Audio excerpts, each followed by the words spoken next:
وسلموا على رسوله الكريم أما بعد فأعوذ بالله من الشيطان الرجيم بسم الله الرحمن الرحيم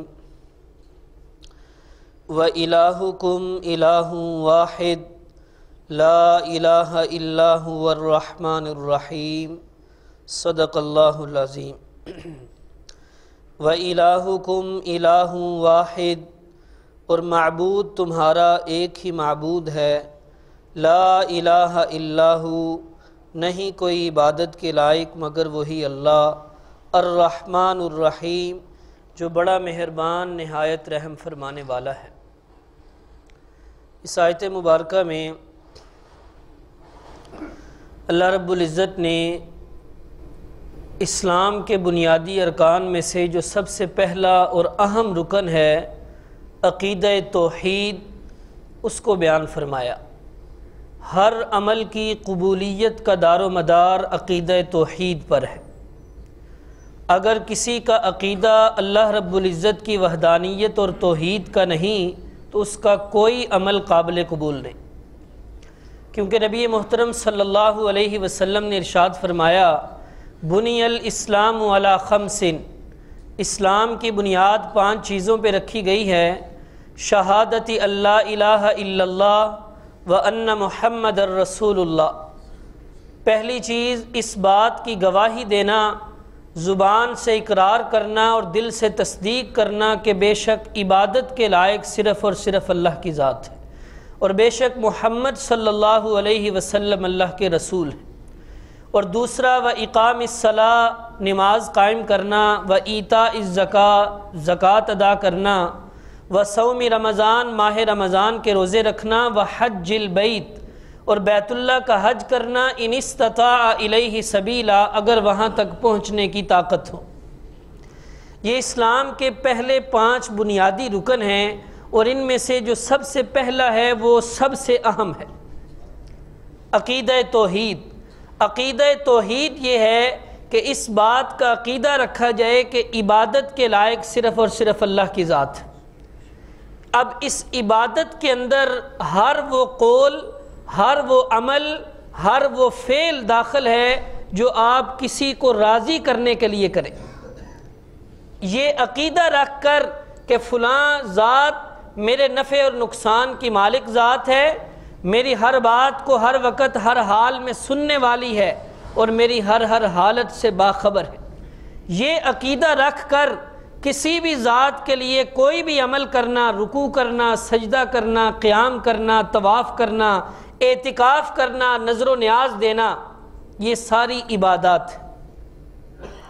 عبادت کے لائق جب صرف اور صرف اللہ کی ذات ہے تو پھر رکوع کے لائق بھی صرف اللہ کی ذات، سجدے کے لائق بھی صرف اللہ کی ذات، پیشانی جھکانے کے لائق کہ صرف اللہ کے سامنے پیشانی جھکائی جا سکتی، نظر و نیاز، منت منوتی اور پھیرے اور طواف کے لائق صرف اور صرف اللہ کی ذات۔ صحابہ کرام آئے نبی پاک صلی اللہ علیہ وسلم کے پاس آ کر عرض کیا، یا رسول اللہ صلی اللہ علیہ وسلم اجازت دیجئے، لوگ جب کیسر و کسریٰ کے دربار میں جاتے ہیں تو پہلے سجدہ کرتے ہیں پھر اگلی بات کرتے ہیں، آپ بھی اجازت دیجئے ہم آپ کو سجدہ کریں۔ آپ نے فرمایا نہیں، سجدے کے لائق صرف اور صرف اللہ کی ذات۔ اگر اللہ کے علاوہ کسی اور کو سجدہ کرنا جائز ہوتا تو میں بیوی کو حکم دیتا کہ خاوند کو سجدہ کر۔ سجدے کے لائق صرف اللہ کی ذات ہے، اور معبود تمہارا ایک ہی معبود ہے، عبادت کے لائق صرف اور صرف اللہ کی ذات۔ یہی عقیدہ توحید اور یہی مسئلہ لے کر سارے انبیاء آئے، 1,24,000 کم و بیش انبیاء آئے، اور سارے نبیوں کا مشن یہی تھا کہ لوگوں کو غیروں کی پوجا سے ہٹا کر صرف ایک اللہ کے در پہ لایا جائے۔ اور قرآن نے نبیوں کی باقی باتوں کو نقل نہیں کیا، جس نبی کی تبلیغ کا ذکر کیا توحید والی تبلیغ کا ذکر کیا۔ وَإِلَىٰ ثَمُودَ أَخَاهُمْ صَالِحًا قَالَ يَا قَوْمِ اعْبُدُوا اللَّهَ مَا لَكُم مِّنْ إِلَٰهٍ غَيْرُهُ۔ قوم سمود کی طرف حضرت صالح آئے، آ کر انہوں نے یہی پیغام دیا، اے میری قوم کے لوگوں عبادت کرو صرف اللہ کی، مَا لَكُم مِّنْ إِلَٰهٍ غَيْرُهُ، کیونکہ اللہ کے سوا تمہارا کوئی کارساز نہیں۔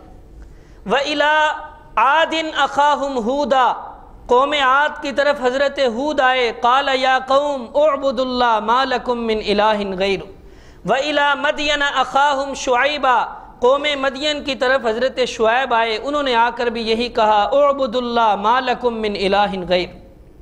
اور حضرت یوسف علیہ السلام نے جیل کی کوٹھری میں بیٹھ کر قیدیوں کو دعوت دیتے ہوئے فرمایا یا صاحب یہ سجن، اے میرے قید کے ساتھیو، اَأَرْبَابٌ مُتَفَرِّقُونَ خَيْرٌ أَمِ اللَّهُ الْوَاحِدُ الْقَهَّارُ، کیا کئی رب بہتر ہیں یا ایک اللہ زبردست جو ہر چیز پہ غالب ہے وہ بہتر ہے؟ اور حضرت یوسف نے فرمایا ما تعبدون من دونہ الا اسماء سمیتموها انتم وآباؤکم ما انزل اللہ بہا من سلطان، اللہ کے سوا جن کو تم پکارتے ہو تم نے صرف ان کے نام رکھ لیے ہیں، ان کو صفات دے دی ہیں کہ یہ فلاں یہ کر سکتا ہے اور فلاں یہ کر سکتا ہے، ما انزل اللہ بہا من سلطان، اللہ نے اس پر کوئی دلیل نازل نہیں کی۔ اللہ کے سوا جن کو تم پکارتے ہو، جن سے تم حاجات پوری کروانا چاہتے ہو، وہ نہیں کر سکتے۔ کیوں؟ اس وجہ سے کائنات کا خالق صرف اور صرف اللہ، کائنات کا مالک صرف اور صرف اللہ، اس کائنات کی ہر چیز کو پیدا کرنے والی ذات صرف اور صرف اللہ کی۔ ذالکم اللہ ربکم خالق کل شیء، یہ اللہ ہے جس نے ہر چیز کو پیدا کیا، فاعبدوہ، لہذا عبادت بھی صرف اسی کی کرو۔ اور اللہ نے فرمایا ارأیتم، مجھے دکھاؤ تو صحیح، ماذا خلقوا من الارض، جن کو تم پکارتے ہو انہوں نے کیا پیدا کیا ہے زمین میں۔ ارونی ماذا خلقوا من الارض ام لہم شرک فی السماوات، زمین میں کوئی چیز پیدا کی ہو تو دکھاؤ، آسمان میں انہوں نے کوئی حصہ ڈالا ہو تو بتاؤ۔ آسمان کو بغیر عمد ترونہا، بغیر ستون کے کھڑے کرنے والی ذات صرف اور صرف اللہ کی۔ کائنات کا بڑا سے بڑا انجینئر ایک تنکے کو بغیر سہارے کے کھڑا نہیں کر سکتا، اور اللہ رب العزت نے ساتوں آسمانوں کو بغیر ستون کے کھڑا کر دی۔ ہر چیز کو پیدا کرنے والا صرف اور صرف اللہ۔ اور اللہ نے فرمایا امن خلق السماوات والارض وانزل لکم من السماء ماء، بتاؤ تو صحیح کس نے پیدا کیا زمین و آسمان کو، وانزل لکم من السماء ماء، کس نے آسمانوں سے بارش برسائی، فانبتنا به حدائق ذات بہجہ، ہم نے بارش برسا کر زمین میں رونق والے باغات اگائے۔ ما کان لکم ان تنبتوا شجرہا، تم میں تو یہ بھی اختیار نہیں کہ ایک پودا اور ایک درخت اگا سکو۔ اِلٰہٌ مع اللہ، کیا اللہ کے علاوہ پھر بھی کوئی الہ ہے؟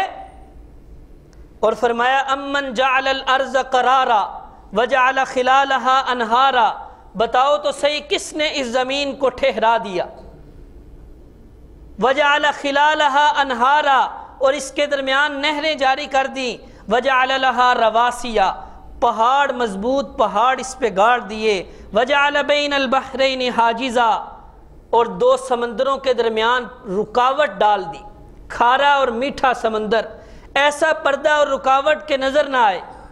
اِلٰہٌ مع اللہ، کیا پھر بھی اللہ کے سوا کوئی اور الہ ہے؟ فرمایا امن یجیب المضطر اذا دعاہ ویکشف السوء، بتاؤ تو صحیح کوئی مجبور کی پکاریں سننے والا کون ہے، تکلیفوں سے دور کرنے والا کون ہے؟ اگر بیمار کرنے والا اللہ ہے تو بیماری سے شفا دینے والا بھی صرف اور صرف اللہ ہے۔ اگر مصیبت میں ڈالنے والا اللہ ہے تو مصیبت سے نکالنے والا مشکل کشا بھی صرف اللہ ہے۔ جیسے حضرت ابراہیم نے فرمایا تھا الذی خلقنی فہو یہدین والذی هو یطعمنی ویسقین واذا مرضت فہو یشفین۔ حضرت ابراہیم نے فرمایا اللہ نے مجھے پیدا کیا، اللہ ہی میری رہنمائی کرتا ہے، اللہ ہی مجھے کھلاتا ہے، اللہ ہی پلاتا ہے، وَإِذَا مَرِضْتُ، جب میں بیمار ہوتا ہوں تو اللہ شفا دیتا ہے۔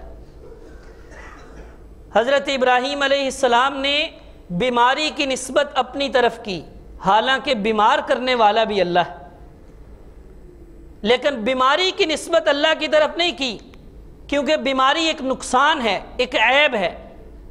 باقی کھانا اللہ کھلاتا ہے، پانی اللہ پلاتا ہے، پیدا اللہ نے کیا، رہنمائی اللہ کرتا ہے، شفا اللہ دیتا ہے، ساری باتوں کی نسبت اللہ کی طرف کی، لیکن بیماری کی نسبت اپنی طرف، اور یہ بتا دیا کہ لوگوں نقصان کی نسبت اللہ کی طرف نہ کیا کرو، اگرچہ کرنے والی ذات اللہ ہی کی ہے، لیکن ہماری عادت بالکل اس کے برعکس ہے۔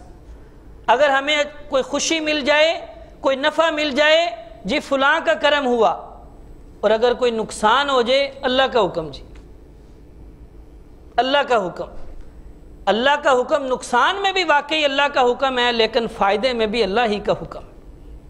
سارے انبیاء اسی مشن کو لے کر آئے، اور یہی مشن بیان فرمایا کہ لوگوں عبادت کے لائق صرف اور صرف اللہ کی ذات ہے، اور ہم سارے نماز کی ہر رکعت میں یہ دعویٰ کرتے ہیں ایاک نعبد و ایاک نستعین، یا اللہ ہم تیری ہی عبادت کرتے ہیں اور تجھ ہی سے مدد مانگتے ہیں۔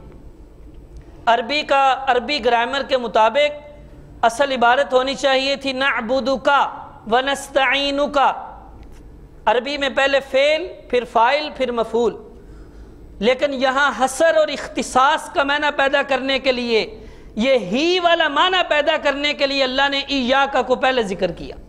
ایاک نعبد، اگر ہوتا نعبدک تو اس کا ترجمہ تھا یا اللہ ہم تیری عبادت کرتے ہیں، لیکن اس میں یہ بھی احتمال تھا کہ یا اللہ تیری بھی کرتے ہیں، کسی اور کی بھی کرتے ہیں، لیکن اللہ نے ایاک کو مقدم کیا، پہلے ذکر کیا اور فرمایا یہ دعویٰ اور اقرار کرو کہ یا اللہ ہم تیری ہی عبادت کرتے ہیں، وَإِيَّاكَ نَسْتَعِينُ، اور تجھ ہی سے مدد مانگتے ہیں۔ حضرت معاذ بن جبل رضی اللہ تعالیٰ عنہ نبی پاک صلی اللہ علیہ وسلم کے پیچھے سواری پہ سوار ہیں، آپ نے سفر کرتے ہوئے فرمایا اے معاذ، حضرت معاذ نے عرض کیا لبیک و سعدیک یا رسول اللہ، اے اللہ کے رسول حاضر، ارشاد فرمائیے۔ آپ نے فرمایا حل تدری ما حق اللہ علی العباد، جانتے ہو اللہ کا حق بندوں پر کیا ہے؟ حضرت معاذ نے عرض کیا اللہ و رسولہ عالم، اللہ اور اللہ کے رسول ہی جانتے ہیں۔ آپ نے ارشاد فرمایا حق اللہ علی العباد ان یعبدوہ ولا یشرکوا بہ شیئا، اللہ کا اپنے بندوں پر یہ حق ہے کہ بندے اللہ ہی کی عبادت کریں اور اللہ کے ساتھ کسی کو شریک نہ ٹھہرائیں۔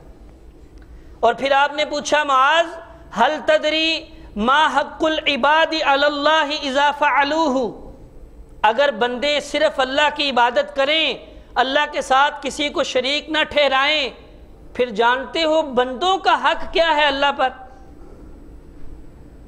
تو حضرت معاذ نے عرض کیا اللہ و رسولہ عالم، اللہ اور اللہ کے رسول ہی جانتے ہیں۔ آپ نے ارشاد فرمایا حق العباد علی اللہ اللہ یعذبہم، پھر بندوں کا حق اللہ پر ہے کہ اللہ پھر ان کو عذاب نہیں دے گا۔ اور ایک حدیث میں نبی پاک صلی اللہ علیہ وسلم نے ارشاد فرمایا من شہد اللہ الہ الا اللہ وان محمد الرسول اللہ حرم اللہ علیہ النار، جس نے اس بات کی گواہی دی کہ عبادت کے لائق صرف اللہ کی ذات ہے اور محمد صلی اللہ علیہ وسلم اللہ کے رسول ہیں، فرمایا جہنم کی آگ اس پہ حرام کر دی گئی۔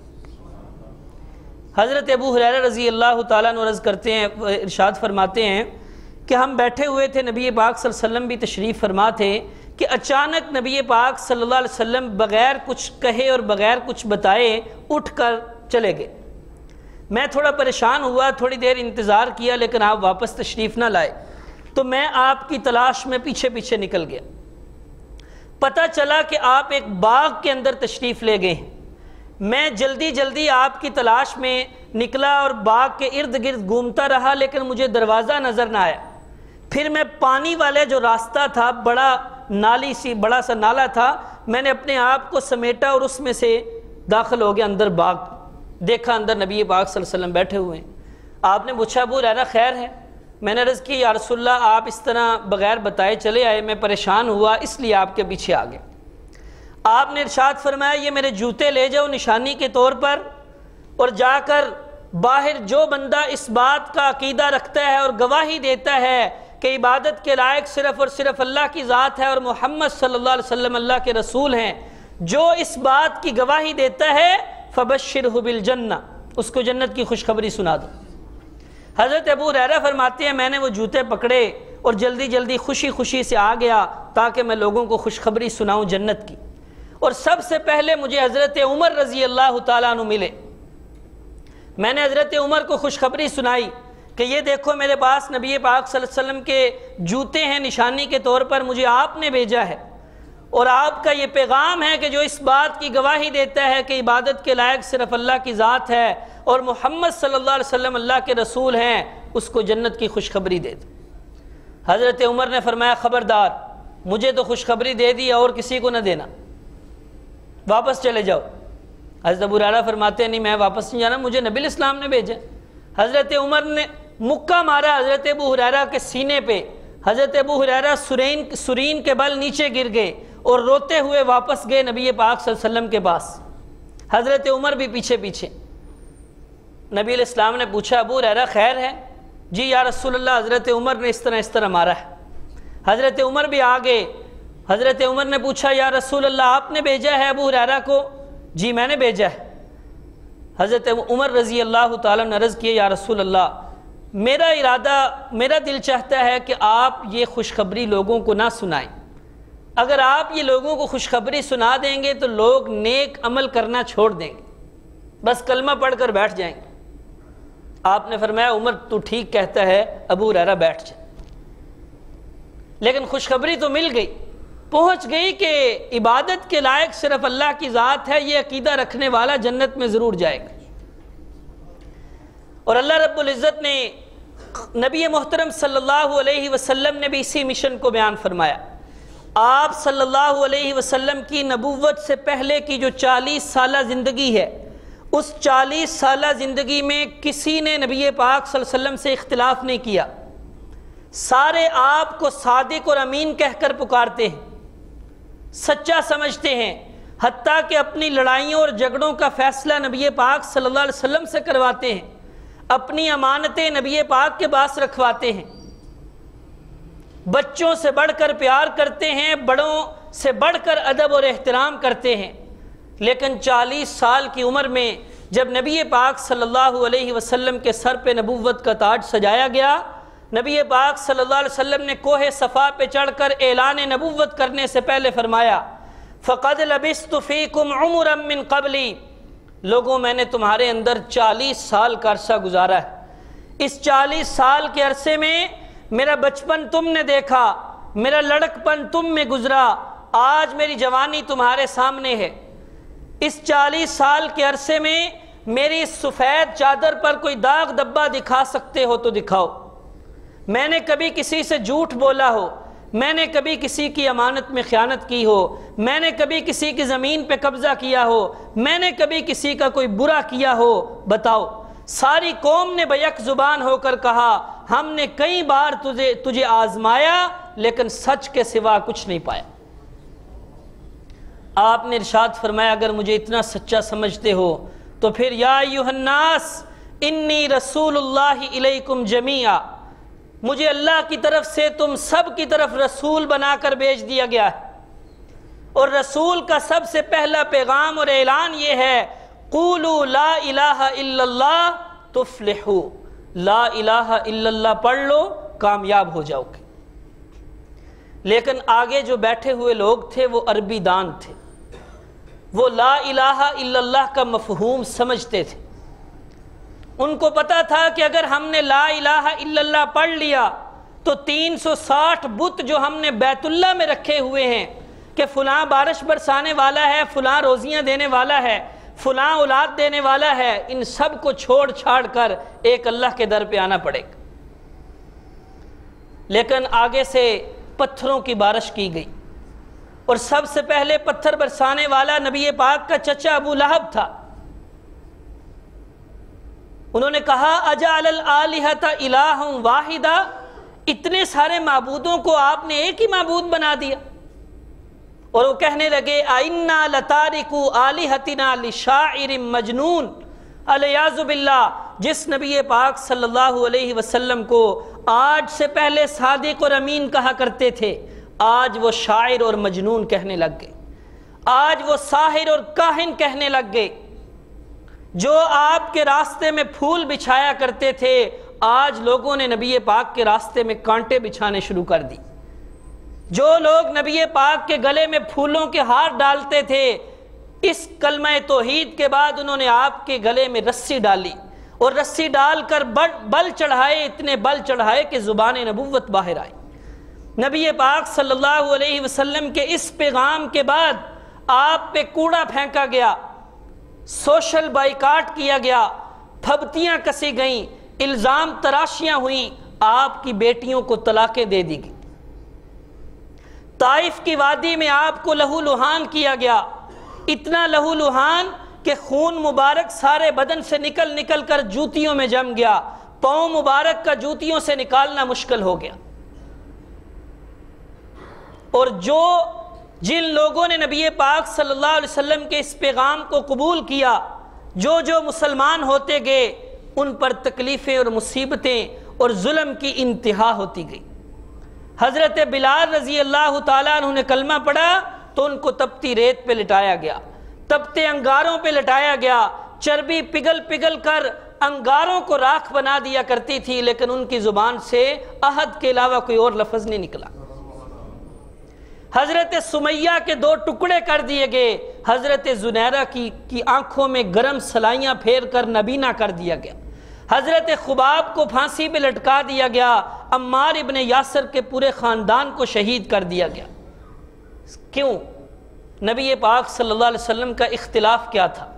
مشرکین مکہ سے کوئی زر کا، کوئی زمین کا اختلاف نہیں تھا، جائیداد کا، مال کا اختلاف نہیں تھا۔ وہ تو کہتے تھے کہ اے محمد صلی اللہ علیہ وسلم، آپ سرداری چاہتے ہیں تو ہم آپ کو سردار بنانے کے لیے تیار ہیں، آپ مال چاہتے ہیں مال دینے کے لیے تیار ہیں، کوئی اچھا رشتہ چاہتے ہیں وہ دینے کے لیے تیار ہیں، لیکن ہمارے معبودوں کو کچھ نہ کہو۔ آپ نے ارشاد فرمایا، میرے ایک ہاتھ پہ سورج لا کے رکھ دو، دوسرے ہاتھ پہ چاند بھی لا کے رکھ دو، میں اللہ کا مشن اور اللہ کا پیغام بیان کرنا نہیں چھوڑ سکتا۔ اور اللہ کا پیغام یہی ہے کہ لوگوں، عبادت کے لائق صرف اور صرف اللہ کی ذات ہے۔ اسی نبی پاک کا مشرکین مکہ سے اللہ کی ذات میں کوئی اختلاف نہیں تھا۔ مشرکین مکہ اور کفار بھی اللہ کو مانتے تھے، اپنے بیٹوں کا نام عبداللہ رکھتے تھے، کعبہ کو بیت اللہ کہتے تھے، اور مشرکین مکہ کا اللہ رب العزت کی صفات میں بھی اختلاف نہیں تھا، صفات بھی مانتے تھے۔ اور اللہ نے خود قرآن میں نقل فرمایا، وَلَئِن سَأَلْتَهُم مَّن خَلَقَهُم، ان سے پوچھو تمہیں کس نے پیدا کیا ہے، لَيَقُولُنَّ اللَّهُ، وہ کہیں گے کہ اللہ نے پیدا کی۔ وَلَئِن سَأَلْتَهُم مَّن خَلَقَ السَّمَاوَاتِ وَالْأَرْضِ، ان سے پوچھو زمین و آسمان کو کس نے پیدا کیا ہے، وہ کہیں گے لَيَقُولُنَّ اللَّهُ۔ قُلْ مَن يَرْزُقُكُم مِّنَ السَّمَاءِ وَالْأَرْضِ، پوچھو ان سے آسمان و زمین سے رزق دینے والا کون ہے۔ أَمَّن يَمْلِكُ السَّمْعَ وَالْأَبْصَارَ، تمہارے کانوں کا اور آنکھوں کا مالک کون ہے، تمہارے کانوں کو سننے کی طاقت اور آنکھوں کو دیکھنے کی طاقت کس نے دی۔ وَمَن يُخْرِجُ الْحَيَّ مِنَ الْمَيِّتِ وَمَن يُدَبِّرُ الْأَمْرَ، زندہ سے مردہ، مردے سے زندہ پیدا کرنے والا اور کائنات کا نظام چلانے والا کون ہے؟ فَسَيَقُولُونَ اللَّهُ، مشرکین مکہ بھی کہا کرتے تھے کہ سارا کچھ کرنے والا اللہ ہے، لیکن پھر بھی وہ مشرک، پھر بھی ان سے اختلاف اس بات میں تھا کہ اللہ کا پیغام اور نبی پاک صلی اللہ علیہ وسلم کا مشن تھا، فَاعْبُدِ اللَّهَ مُخْلِصًا لَهُ الدِّينَ فَادْعُوا اللَّهَ مُخْلِصِينَ لَهُ الدِّينَ، خالص اللہ کی عبادت کرو۔ وہ کہا کرتے تھے کہ عبادت کے لائق اللہ بھی ہے اور ہمارے معبودان باطلہ بھی عبادت کے لائق ہیں، ان کو بھی اختیارات ہیں، لیکن اللہ نے فرمایا نہیں، عبادت کے لائق صرف اور صرف اللہ کی ذات ہے۔ جیسے اللہ نے فرمایا حضرت عیسیٰ کا قول نقل کرتے ہوئے، ان اللہ ربی و ربکم، بے شک اللہ میرا بھی رب ہے تمہارا بھی رب ہے، فاعبدوہ، اسی کی عبادت کرو، ھذا صراط مستقیم، یہ ہے سیدھا راستہ۔ آج یہی اختلاف ہے کہ سیدھا راستہ کون سا ہے، قرآن نے اعلان کر دیا ھذا صراط مستقیم، یہ ہے سیدھا راستہ۔ اور اللہ ساری صفات کا مالک اللہ، للہ ملک السماوات والارض، زمین و آسمان کی بادشاہی اللہ کے لیے، یخلق ما یشاء یہب لمن یشاء اناسا ویہب لمن یشاء الذکور، جو چاہتا ہے پیدا کرتا ہے، جس کو چاہے بیٹیاں دے، جس کو چاہے بیٹے دے، جس کو چاہے دونوں دے دے، جس کو چاہے بانجھ بنا دے۔ مالک الملک تؤتی الملک من تشاء وتنزع الملک ممن تشاء، جس کو چاہے بادشاہی دے دے، جس سے چاہے بادشاہی چھین لے، جس کو چاہے عزتیں دے، جس کو چاہے ذلیل و رسوا کر دے۔ اور اللہ نے فرمایا امن ھذا الذی یرزقکم ان امسک رزقا، اگر اللہ تمہارا رزق بند کر دے کون ہے تمہیں جو رزق دے سکتا ہے؟ ارأیتم ان جعل اللہ علیکم النہار سرمدا الی یوم القیامہ من الہ غیر اللہ یأتیکم بلیل تسکنون فیہ، اگر اللہ دن ہی دن کر دے کون ہے اللہ کے علاوہ جو رات لا سکے؟ اور اگر اللہ رات ہی رات کر دے کون ہے جو دن لا سکے؟ وَإِن يَمْسَسْكَ اللَّهُ بِضُرٍّ فَلَا كَاشِفَ لَهُ إِلَّا هُوَ، اے پیغمبر صلی اللہ علیہ وسلم اگر اللہ آپ کو تکلیف پہنچانا چاہے تو کوئی آپ سے اس تکلیف کو دور نہیں کر سکتا الا ہو۔ وَإِن يُرِدْكَ بِخَيْرٍ، اگر اللہ کسی سے بلائی کا ارادہ کرے فلا راد لفضلہ، اللہ کے فضل کو کوئی رد نہیں کر سکتا۔ یہ ساری صفتوں کا مالک صرف اور صرف اللہ ہے۔ جب کائنات کا خالق صرف اللہ، ہر چیز کا مالک صرف اللہ، روزی دینے والا صرف اللہ، تو پھر عبادت کے لائق بھی صرف اور صرف اللہ کی ذات ہے۔ اللہ سمجھنے کی اور عمل کرنے کی توفیق عطا فرمائے۔ اللہم انت السلام و علیک السلام اللہم صلی علی سیدنا مولانا محمد بارک وسلم ربنا ظلمنا انفسنا وان لم تغفر لنا وترحمنا حسابی یسیر انفسنا وان لم تغفر لنا وترحمنا حسابی۔ صلی اللہ تعالی علی خیر خلقہ محمد وعلی آلہ وصحبہ اجمعین۔